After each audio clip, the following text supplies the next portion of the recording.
মানুষের 36 কোটি হাত বাংলাদেশকে পাহারা দিয়ে রাখবে ইনশাআল্লাহ। জাতির সাথে গাদ্দারি করে কেউ পার পাবে না। আমরাও গাদ্দারি করলে জাতি আমাদেরকেও ক্ষমা করবে না। আমরা জাতিকে কথা দিয়েছি, কথা দিচ্ছি, আমরা জাতির সাথে আমরা গাদ্দারি করব না ইনশাআল্লাহ। জীবনের বিনিময় হলেও আমাদের দেওয়া কথা আমরা রক্ষা করব। সম্মানিত বন্ধুগণ, জনগণ আশা করেছিল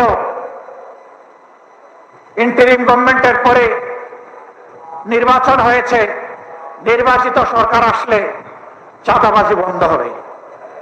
বাংলাদেশের কোন জায়গায় চাঁদাবাজি বন্ধ হয় নাই, হয়তো বা চিটাগাঙ্গে বন্ধ হয়ে গেছে। চাঁদাবাজি এখানে চালু আছে।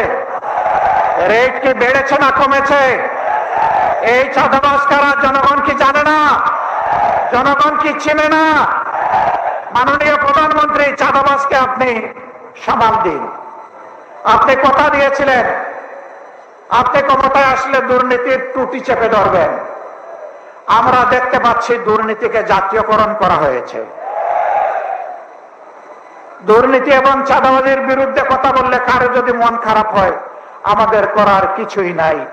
বলে যাচ্ছি, বলেই যাব, এবং শুধু বলার মধ্যেই আমরা ক্ষান্ত হব না। আমরা জনগণকে সাথে নিয়ে গণপ্রতিরোধ গড়ে তুলব ইনশাআল্লাহ।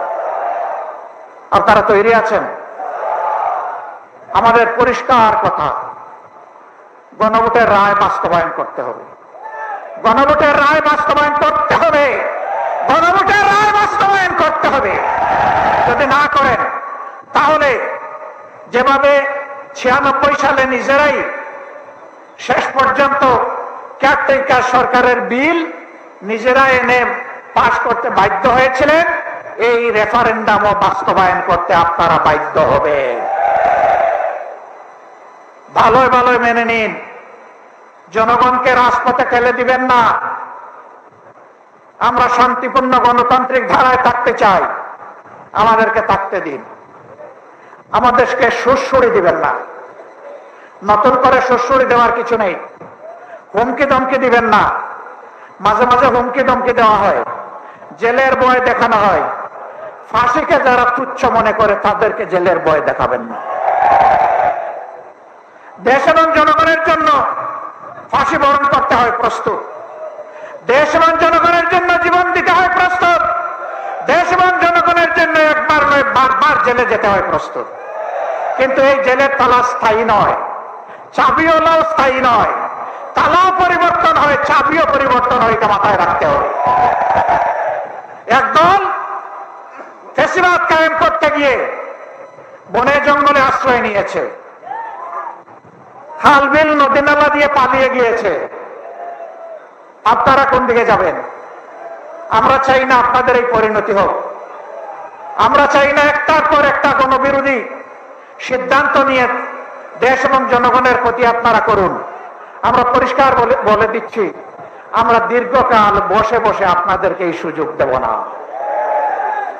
সুযোগের সময় খুবই সীমিত, সময় ফুরিয়ে আসছে। এই সময়ের ভিতরে যদি পরিবর্তন হয়ে যান, আপনাদেরকে অভিনন্দন জানাবো। যদি পরিবর্তন না হন, তাহলে আপনাদেরকে আপনাদের পরিণতি গুণার জন্য প্রস্তুত থাকতে হবে। চট্টগ্রামবাসী, জনাব ডক্টর কর্নেল অলি আহমদ বীর বিক্রম আমার বিবেচনায় বর্তমান চলমান রাজনীতির তিনি হচ্ছেন সবচেয়ে বয়োজ্যেষ্ঠ ব্যক্তি। তিনি বলেছেন, দুঃশাসন দুর্নীতির বিরুদ্ধে যদি আরেকটি বিপ্লব করতে হয়, সেটা হবে ইনশাআল্লাহ বীর চট্টলা থেকে। আপনারা সূচনা করতে রাজি আছেন?